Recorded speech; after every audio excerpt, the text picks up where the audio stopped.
बच्चों, ये अपनी थर्ड वीडियो है फर्स्ट चैप्टर की। पहले दो वीडियो में हमने रबिंग और कंडक्शन मेथड से चार्ज डेवलपिंग सीखा था। अब इंडक्शन मेथड ये काफ़ी इफ़ेक्टिव है और काफ़ी इम्पॉर्टेंट है, तो इसको थोड़ा ध्यान से देख लीजिएगा। इंडक्शन का मतलब होता है विदाउट एनी एक्चुअल कॉन्टैक्ट। मतलब अगर आप किसी भी बॉडी को दूसरी बॉडी के साथ टच नहीं करें, बिना टच कराए आपको चार्ज को ट्रांसफ़र करना है, चार्ज को डेवलप करना है, तो इंडक्शन मेथड में हम बॉडीज़ को टच नहीं कराएंगे। लेकिन ये मेथड केवल कंडक्टर्स में वैलिड है। हमने डिस्कस किया था कि रबिंग मेथड किसी भी बॉडी में, किसी भी मटेरियल के अंदर वैलिड होता है। कंडक्शन केवल कंडक्टर्स में होता है और इंडक्शन भी केवल कंडक्टर्स में होगा। तो इसको हम एक एग्जांपल से कर रहे हैं। मान लीजिए आपके पास एक कोई कंडक्टिंग बॉडी है, कंडक्टिंग बॉडी ए, जिस पर पॉजिटिव चार्ज है और वो यूनिफॉर्मली डिस्ट्रीब्यूटेड है। हमें पता है कि कंडक्टर का सारा चार्ज केवल उसकी आउटर सरफेस पे होता है और इस सरफेस को हम EQ पोटेंशियल सरफेस कहते हैं। मतलब इसके सारे पॉइंट्स पर पोटेंशियल इक्वल होता है। तो कंडक्टर की कैसी भी शेप क्यों ना हो, इस तरह का कंडक्टर होगा, मान लो ऐसा कोई कंडक्टर है शेप का, तो भी चार्ज इस तरह से डिस्ट्रीब्यूट होगा, कॉर्नर्स पे चार्ज ज़्यादा आ जाएगा। हमने कोरोना इफेक्ट पढ़ा था, पहले काफ़ी इफेक्टिव होता था ये कोरोना इफेक्ट होता है। इसका मतलब कॉर्नर्स पे जो चार्ज की डेंसिटी है वो ज़्यादा हो जाती है, लेकिन पोटेंशियल हर पॉइंट पर इक्वल होता है। कंडक्टर किसी भी शेप का क्यों ना हो, उसकी सरफेस के सारे पॉइंट्स पर पोटेंशियल हमेशा इक्वल होता है। इसे इस सरफेस को हम कहते हैं EQ पोटेंशियल सरफेस। ये कंडक्टिंग बॉडी ये है, इस पे पॉजिटिव चार्ज यूनिफॉर्मली डिस्ट्रीब्यूटेड है। एक दूसरी बॉडी कंडक्टिंग बॉडी B, हमने इसके काफ़ी नज़दीक रख दी है बॉडी। तो ये फिगर नंबर 1 है, दोनों कंडक्टिंग बॉडी है। When conducting body B is placed near to conducting body A, conductor का मतलब इसमें बहुत सारे फ्री इलेक्ट्रॉन्स हैं, उन सारे फ्री इलेक्ट्रॉन्स को ये पॉजिटिव चार्ज अट्रैक्ट करेगा, तो वो सारे नेगेटिव सारे इलेक्ट्रॉन्स इधर एक्यूमुलेटेड हो जाएंगे, इधर इकट्ठे हो जाएंगे, इधर कलेक्ट हो जाएंगे। और नेगेटिव आया कहाँ से है? एटम से। एटम में से इलेक्ट्रॉन इस तरफ ट्रांसफ़र हो गए हैं, तो वो एटम क्या हो गया? वो एटम पॉजिटिव आयन हो गया। तो इसकी जो फार्दर सरफेस है, जो दूर वाली सरफेस है, उस पर पॉजिटिव चार्ज इस तरह से कलेक्ट हो जाएगा। अभी इस पर नेट चार्ज 0 है। ये फिगर नंबर 1 है। अभी आपने दोनों बॉडीज़ को टच नहीं किया है, तो इंडक्शन मेथड है। ये नेगेटिव यहाँ आ गया, पॉजिटिव यहाँ आ गया, नेट चार्ज 0 है। सेकंड में हम क्या करेंगे? सेम फिगर है।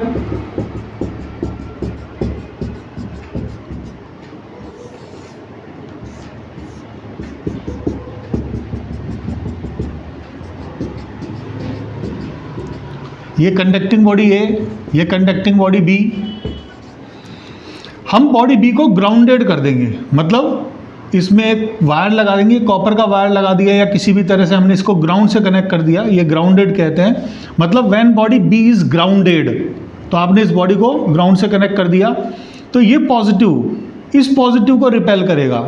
ग्राउंड का पोटेंशियल होता है 0 और ये हाई पोटेंशियल एंड है, ये इसका हाई पोटेंशियल एंड है और ये 0 है। पॉजिटिव चार्ज का नेचर होता है हाई पोटेंशियल से लो पोटेंशियल जाने का, तो सारा पॉजिटिव, ये सारा पॉजिटिव यहाँ से चला जाएगा, ये सारा का सारा ग्राउंड में एंटर हो जाएगा। तो हमें लिखना है, ये चीज़ वर्ड लिखना है, when conducting body B is grounded then whole of the positive charge of body B is moves towards the ground. ये सारा के सारा जो चार्ज है ग्राउंड पे चला गया।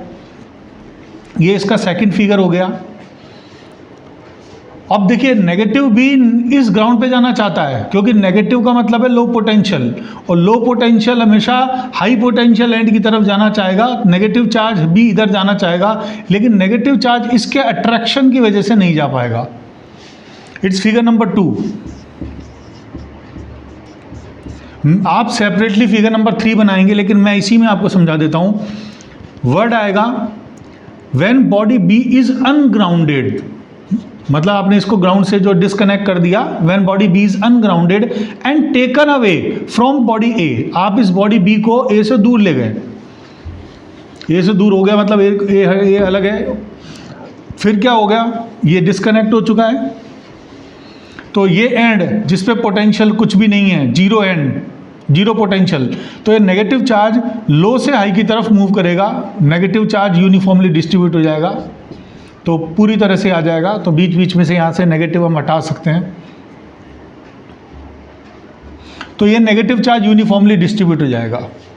तो इस तरह से आप किसी भी बॉडी पे नेगेटिव चार्ज डेवलप कर सकते हैं। हमारे एनसीईआरटी के अंदर जो एग्जाम्पल दे रखा है उसे भी आप एक बार देख लीजिए, उसमें क्या दे रखा है। एनसीईआरटी में इस तरह का एग्जाम्पल दे रखा है, आपके पास दो बॉडी हैं, ये एक बॉडी है, ये दूसरी बॉडी है। इन दोनों बॉडीज़ पे ये टच पोजीशन में है, ये कंडक्टिंग बॉडी ये है, ये बी है, और एक सी, अनदर बॉडी सी, इस पे कोई चार्ज है पॉजिटिव।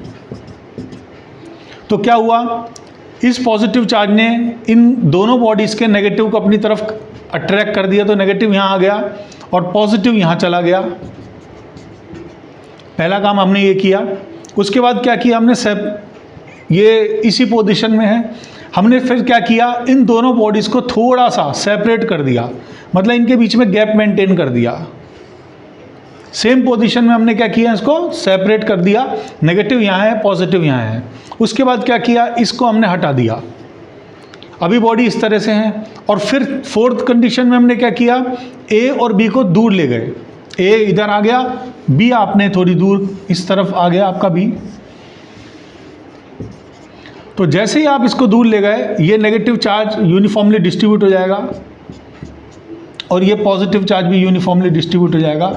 तो आप एक ही बॉडी से दो बॉडीज़ पर नेगेटिव और positive same amount of charge develop कर सकते हैं। ये एनसीईआरटी का एग्जाम्पल है, तो आप इस एग्जाम्पल को भी जो एक्सप्लेन कर सकते हैं। और पहले मैंने आपको बता दिया, लाइटिंग कंडक्टर्स जो होते हैं, लाइटिंग कंडक्टर्स,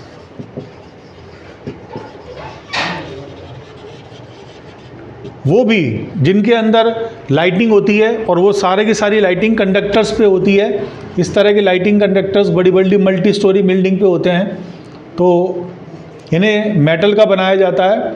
यहाँ पे कॉर्नर दिखाया जाता है, ये कॉर्नर इस तरह से कॉर्नर होता है, ये काफ़ी ज़्यादा। तो जब क्लाउड्स पे चार्ज होता है तो इंडक्शन से यहाँ पर कॉर्नर पे ज़्यादा चार्ज, अभी मैंने आपको बताया था चार्ज डेंसिटी कॉर्नर्स पे ज़्यादा होती है, तो यहाँ नेगेटिव चार्ज आ गया और पॉजिटिव से नेगेटिव के बीच में लाइटिंग हो गई, क्योंकि पॉजिटिव नेगेटिव इसको यहीं मिल गया। अगर ये नेगेटिव यहाँ नहीं मिलता तो वो बिल्डिंग पे भी गिर सकता था, तो लाइटिंग इसके थ्रू होते हुए सीधी ग्राउंड में चली जाती है और जो बिल्डिंग है वो सेफ रह जाती है। तो बड़ी बड़ी मल्टी स्टोरी बिल्डिंग्स के लाइटिंग कंडक्टर्स लगाए जाते हैं। तो लाइटिंग कंडक्टर्स भी इंडक्शन मेथड पे बेस्ड है। Thank you for watching the video.